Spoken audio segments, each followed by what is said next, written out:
As usual, joining me today we have Joel. Hello, Joel. Hello, Jason. Hello, Paggy. Hello, Jason. Hello. So, you guys fond of technology? Oh, yeah, very fond of it. It's basic. Pretty much all my hobbies are derived around it. I love Tamagotchis and all the other technologies which are lesser known than Tamagotchis. Fair enough. Tamagotchis, pacemakers, and digital thermometers. Top three gadgets. I have never owned a single one of those. Wait, what? You've never had a Tamagotchi? No. And I've had the cheap rip-off version of that, which doesn't count, sadly. And it lasts 5 minutes, and then I don't know what happened to it. I assume the cheap version that doesn't count is just a glorified calculator. I don't know. It came in a weird packaging, and it said "Made in China" on the back of it. So, I mean, I could have told you that, sweetie. Yeah, but I agree with you. Essential items. Okay, let's move on to a question. Okay. Oh yeah. Where we're here. I completely forgot.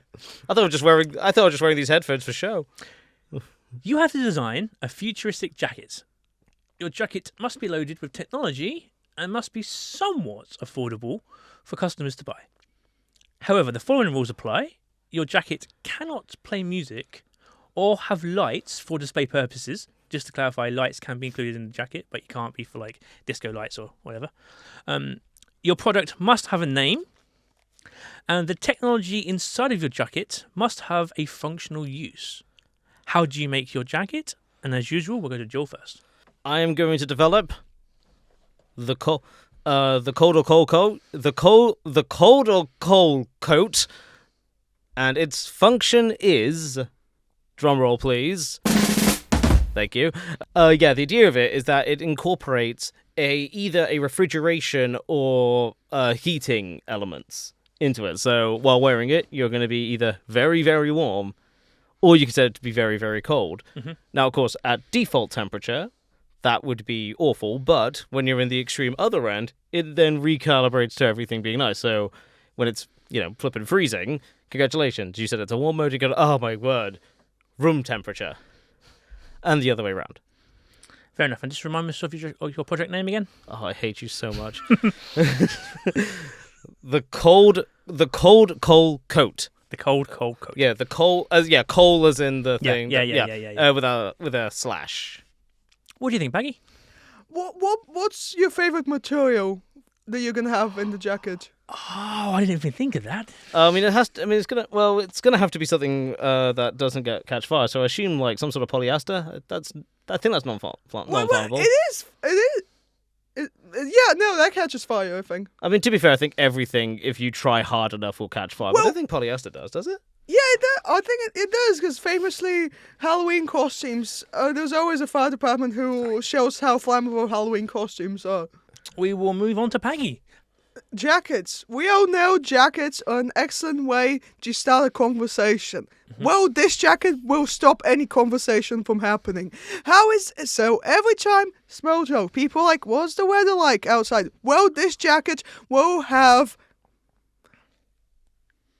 a display, but not for aesthetic purposes, but for functionality. Yes. Functionality purposes, where it will be giving a live recording of the weather, including temperature, humidity, precipitation rate, and a graph. So does that bend the rules, or does that count? No. I mean, it's for functional use, so I can allow that.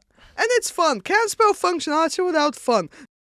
This jacket will be displaying the weather with some fun weather effects, such as it's cold, it's warm, etc. So, yes, and then the jacket will be cold, because this is the future, and we should be optimistic about the future. So, it will be called the jacket. Yeah, being short for, yes, meaning yes in German, so it will be called jacket. It's the jacket. Yeah, it's or like if and then if you want to put in techno mode, you can just call it the jacket. So the jacket makes it into techno mode. What is techno mode? That's when you get emergency disco lights displaying, saying to everyone that you're ready for a disco wave. So that's not display. So that's again functionality. That's functionality, because but it also goes against the display purpose rule. Well, it's what if I combine it with the weather? With the weather report. I mean, I will allow you to have disco lights if you have it as a separate device which you plug into your jacket. Oh yes, that's exactly the next thing I was But gonna say. I won't let you have disco lights in the jacket. I'm removing the disco lights. Okay. Due to artistic differences, I will be removing the disco lights. Okay. If anyone sees disco lights outside, please let me know. But also, Okay. it wasn't me. So yes, so you've got the weather report, you've got the jacket or the jacket, Yep. and it goes into techno mode by detecting fellow techno fans in the area, and when it goes into techno mode, you just instinctively know it's called jacket, not jacket. And then the device you plug in is. Do you ever think there's nowhere to plug my MP3 player with a very specific charger? So yes, Yeah. this happens all the time. Like, when am I gonna plug in my MP3 player? Who is gonna plug in my MP3 player and then do anything? Like, you go to any library, any theme park, any waiting room, any building, any park, no chargers for MP3 players. So yes, there will be. There would be a charger, like a power bank, a charger, but also you can plug it in the electricity. You can plug it into the actual Jacket. electricity. That's really cool. Yeah, I was gonna say, yeah. in any other room, I would have gone, oh, come on, don't be ridiculous. Who still has MP3 players? But then I remember that our lovely host somehow still has technology from like 1940 something. So if anyone... This is the only room in the world where we would have people where that would still be a Here's the problem. thing, my sister has a 10-year-old son, a 5-year-old cat, and a 1-year-old dog. And I have a laptop that is older than all three of them combined. I rest my case. On the MP3 player. Just put a case on the MP3 player for protection purposes. Now you're thinking, MP3 player, that's kind of random. No, it isn't. So, MP3 player, how are you going to charge it? I said there's a power bank, but you remember the weather thing? Yes, this is a solar panel jacket. There are screens, but again, shoulder pads, but they're solar pads. So, not for display purpose, pure functionality, pure pragmatic photo light powered shoulder pads. So to recap, this is the jacket, or the jacket in tech mode. There's live weather reports. There's the shoulder pads that's solar powered, and you can plug in your MP3 player. And there's a secret pocket as well to carry an emergency HDMI cable, because you never know. You never know when you're going to need an HDMI cable. That is incredibly well thought out. Thank you. It was a vision. It's quite possibly one of the most specifically 1990 cyberpunk. If you know that specific, like, just as like leaving the chrome and entering neon, that Yes. kind of sci-fi. I feel that all of our listeners right now are crying at this idea because it's just that good. People are crying, but don't cry on the jacket, please. Okay. Although it is waterproof. Yeah, so I can't give myself some points, but what I would do, Oh yeah. I would make a jacket for the work and delivery person. And what I would do is I would have a screen in both arms that acts as a navigation system. So when they need to go somewhere, if they need to turn left, instead of checking the actual screen, there will be a light that will appear on their arm to let them know which way to go. So that way they can never get lost. It will be made of a semi-high visibility material, so they can be seen, especially at night. My question, however, is would you make it specific for each takeaway company? I would sell two versions. One that has the option for customization, so basically companies can enter their own sort of aesthetics into the design. But then there'll be like the one for the public, which is basically just box standard, saves on money. I like it. I'm giving it to Yakit. Jacket! Yeah. Simply because I think you've got too confused about the material of your jacket. Hey. It was happens. a It really does good happen. material. But Turned out to be a perfect material for this. it would have been. What do I need to do? Make it out of molybdenum? Nope. But because you require technical support, it goes to jacket. Damn. I would like to dedicate this point to the weather and Okay. meteorology. Because if you think about it, yeah, there is the sun, there's the clouds, but really, weather is a state of mind. Okay, this one's fun. So this question. If you don't say so yourself. You have been given an unused public phone box. Rather than have it decommissioned, you decide to set up and run a small business from inside your phone box. However, the following rules apply. Any product you sell must fit within inside the phone box itself. You need to have a clear signage showing exactly where your business is due to the size of your shop. And you cannot sell cakes or use any car wash services to make money. What business do you start from your box? Throwing it over to Joel. Soft drinks bar. Ah. Well, soft drinks takeaway. But the point is, Yeah. I've got a mini fridge. Yep. And I know how to use it. And the idea is that you walk up, I would like a drink, please. Yes, here you go. Go crack it open, crack a can out, hand it over. Delicious. What would your signage be? You just have a sign, which is in the shape of a can, Yep. with an arrow, saying, cool cools this way. Cool, temperature, cools, phone, because we're working out of a of a phone box, of a former phone box, because we're hilarious. Fair enough. What do you think of that answer, Paggy? What would the lighting be? Well, it's going to be mostly outside, so it'll either be the little light that's already inbuilt into it, but most of the time we have the sun. Okay. Going back to your question, Paggy, light, as in the inbuilt light, or we have the nuclear fusion bomb known as the sun. That matches up. Thank you. You're welcome. Just want to make sure there's enough lighting. Okay, let's Yeah. go over to Paggy. So, Paggy, you have been given an unused public phone box, but rather than decommission it, you decide to set up a small business and run it from inside the box instead. The following rules apply. Any product you sell must fit within the phone box.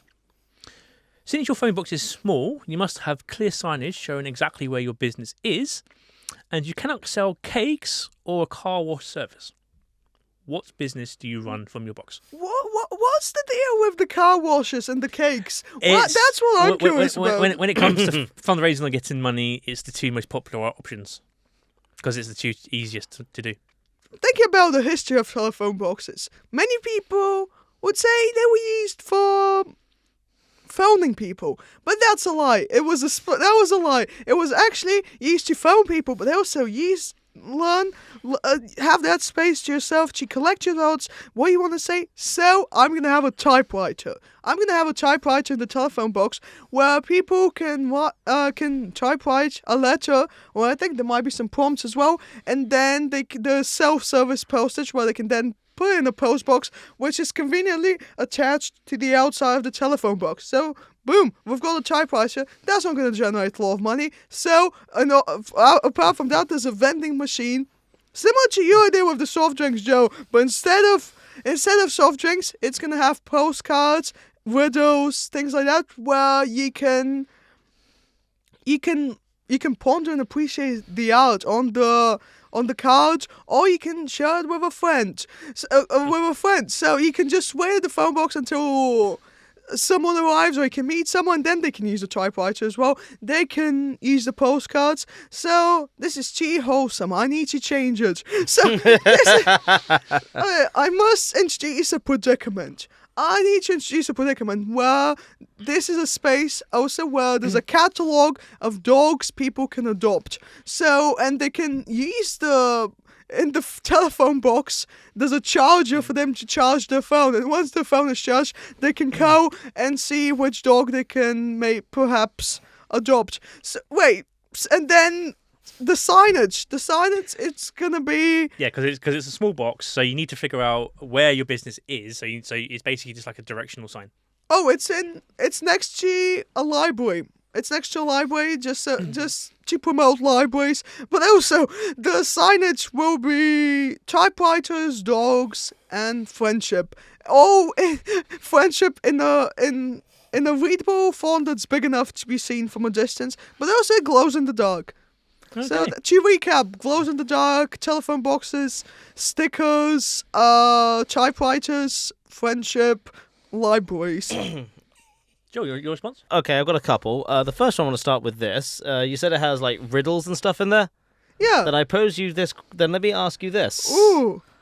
A man builds a house with all 4 walls facing south. A bear walks past the house. What color is the bear? Oh, self. White. Shut up.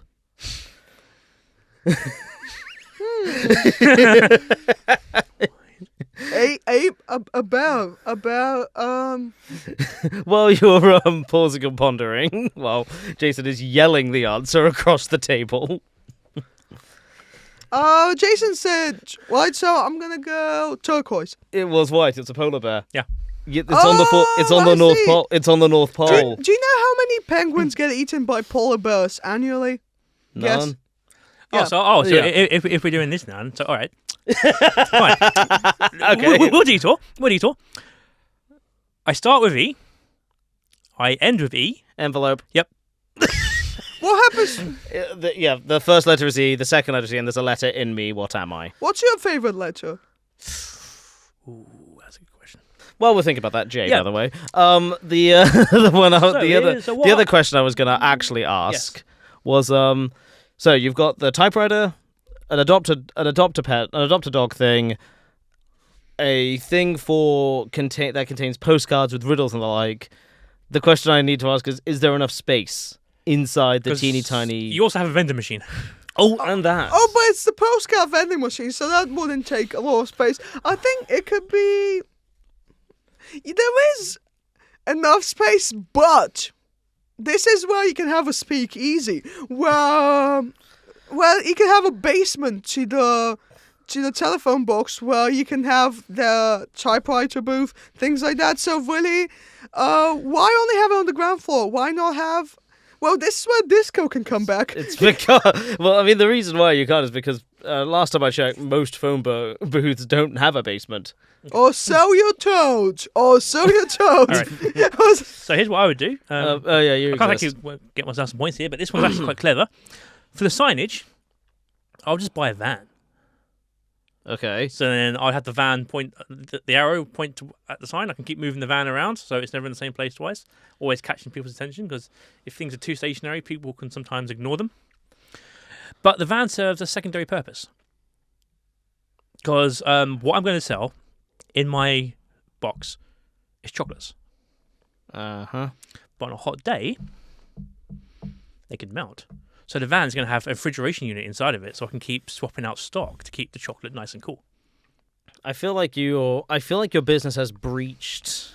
No, because it does state I can run it out of the phone box. The van's just storage. But the items I sell will be inside the phone box on display. I'm just swapping out the mounted ones for ones that are cooler. All right, then. Yep. Yeah, okay, then. I will give it to Joel. For the simple reason that Joel brought up is too chaotic. And if I go in there, I would not know what I'm doing. Well, conveniently, if you don't want to go, I've placed this next to the library, so you can go to the library instead. So that's actually a very good point. Really, this wasn't about a phone box. This was about promoting libraries. Smart. Joel gets the point. I would say that's very smart. That's very I would smart. like to dedicate Joe's point. Stop dedicating my points. Get your own points. Okay. Time for another question. You are the head of the Temporal Times newspaper. Your job is to report the news, but before the news has even happened. The following rules apply. You must explain how you get your stories before everyone else. You must explain how you distribute the paper, and you must have a plan to stop other companies competing with you.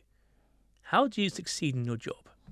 So I'm going to start with the actually getting the news. And the thing I'm going to do is I am going to develop the world's most powerful predictive algorithm.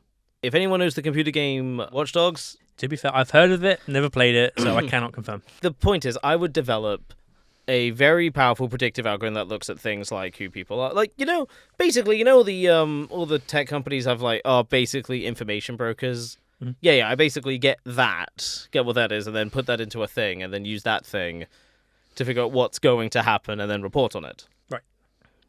I think the best place to distribute it would be in I think I'll go for just unassuming in newspaper stands and the like, and corner shops. But the point is that the person who goes, oh, this looks kind of weird, and then they read it and say, oh, that's funny. It's in the few days later, and then okay, maybe not all of it, but some of it will be right, and go, wait a minute, that was right. How did I get it right?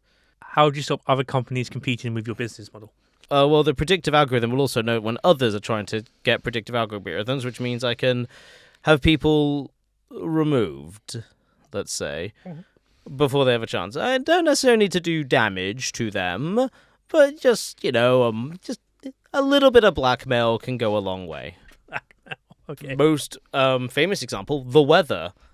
That looks up points in the atmosphere and uses that to figure out what it's going to be. The idea is that I'm doing that, but applying it to known people. So, for example, let's say if we have a local version, and I have a friend called Mr. Smith, and it was able to predict if, say, Mr. Smith gets angry and throws a brick at something. It can figure out, it will look at things like, this guy is known for having bouts of anger. He's going to be fired because of something that's happened, and he happens to live within throwing distance of a brick.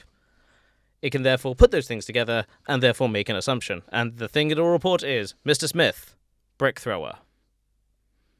Okay. That is my answer. Okay, so Paggy, so the question is, you are the head of the Temporal Times newspaper. Your job is to report the news, but before the news has even happened. The following rules apply. You must explain how you get your stories. You must explain how you distribute your paper. And you must have a plan to stop other companies competing with you.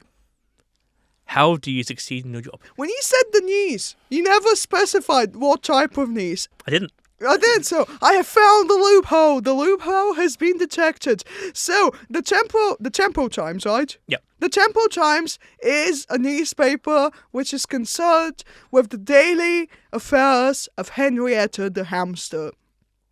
So Henrietta the hamster is a very famous hamster, as you all know. Well, or you will know in 5 days' time. And everyone wants to know, what's Henrietta doing? What's she been up to? So I'm just going to write a lot about what Henrietta has been doing. So I'll be like, Henrietta just won a baseball match. So, and then 5 days' time, she'll have the baseball match with all the other hamsters. And she'll win because I rigged the baseball match. And hamsters don't really play baseball, as far as I know. But people can double check. So, so I'll just say the things she's going to be doing, and then she does the things. And how I get my information is by being Henrietta the hamster's confidant, best friend. Right hand, left hand, right shoulder, left shoulder person. And then how will people not steal my idea? Well, the market for slice of life stories about hamsters is dangerously big. So the way I would avoid that is I would say I get all my information from a probability tree. And when I say a probability tree, I mean an actual tree that predicts probability.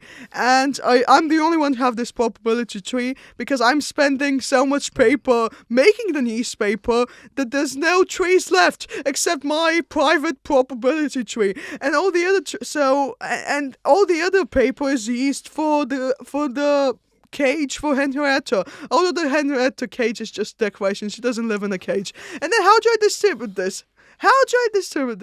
Well, I just get my watchdogs to deliver it to local newspaper agents. And when I say watchdogs, they're just cool dogs who are watchers.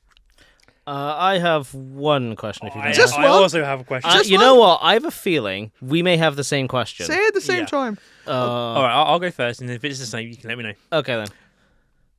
How do you keep your distribution up before you've got this one tree? That was it. That was what I was going to ask. Yeah, it's a paper, right? You've got Yeah. one tree in existence. Yes. How do you distribute when you only have one Paper's tree? made from tree.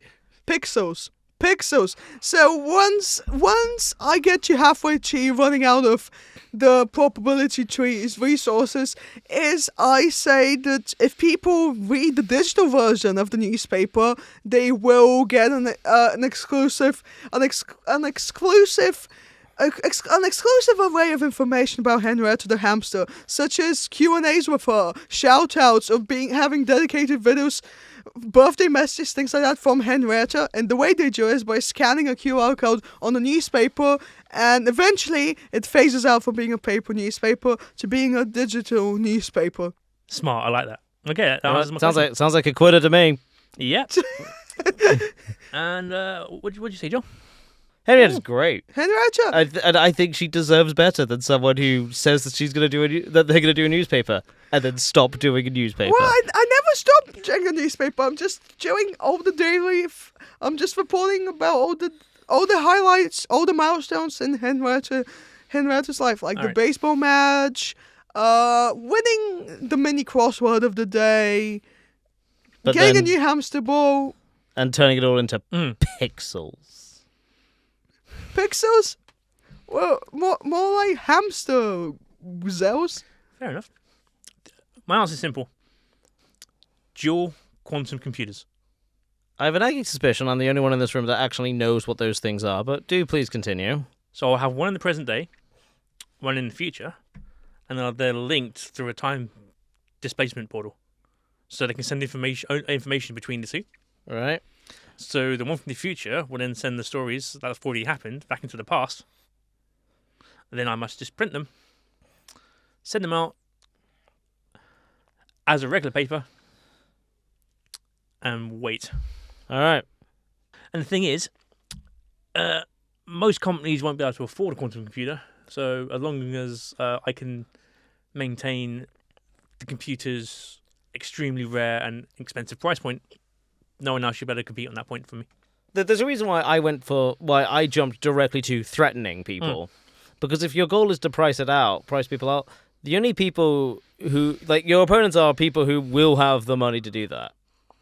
Like, those are your opponents. Like, you're not going to win I don't think you're going to win that war of attrition. Hence why I went blackmail. Fair enough. I immediately assumed foul play. I'm a terrible person. Fair. I think all of the answers are overestimating how much people actually read newspapers. Actually, you do bring up a good point. And which is the reason I'm giving you the point. For the simple reason that newspapers aren't as commonly read anymore, but people are reading them on tablets. They and cheated. They stopped doing up. They said. Well, I phased it out. I didn't stop doing it. I phased it out. It's like changing currency. I phased it out. So yeah, I'll give you the point on that reason. Yeah. I do not accept this. I dedicate Paggy's point to newspapers wherever they may be. Yeah. So how do you like it? I like it. Okay. So with that, from 2-1, Paggy, you're the winner of the episode. Congratulations. Boo. Thank you. Thank you very much. I would like to dedicate this point and all the points related to hamsters, because hamsters make the world go round. Okay. And round. They make their own little world go round. As your consolation prize, I would like you to do the outro as if you are a tour guide for the following rules apply, and you're giving the tour to me. What do you mean a consolation prize? I won. Yeah, you did that. So now you have to do the outro. But it's not a consolation prize then. Doesn't matter. It's wordplay. It's wordplay. It's not wordplay. It's a technicality. You still win. It's a technicality. I will not. I'm your tourist. Every single episode, I give the most logical, straightforward answers, and then you say consolation prize. Okay. So thank you, everyone. Make sure you've scanned your tickets when you go on the megabus, and now you've scanned your tickets. Wait. Oh, so there's this. That's the clock tower there, and then that's a seagull. I don't know what the seagull was doing. You have been listening to the Following Rules Apply podcast with Jason, Joe, and Paggy. The Following Rules Apply podcast is produced by Carousel, an award-winning arts charity supporting blind, disabled, and autistic people to achieve great things in the arts and media That seagull is getting closer, so make sure you don't go to the seagull, guys. Okay, so don't go to the seagull. And this show was made possible with funding from Arts Council England. Jason, can you put away your chips, because the seagull's going to get them. So Right. Visit carousel.org.uk for more info. Thank you to Dave Lavers, Paul Dutno, and Matt Hill. And Jason, look behind you, there's a seagull. The tour started with one visitor, ended with one. I have been Paggy. Thank you, Joe. Thank you, Paggy. And thank you, Jason. Thank you, seagulls. Thank you. Okay, make sure you wash your Yeah. your jacket after this. So thank you to everyone. This has been the Following Rules Apply podcast. See you next time. Seagulls!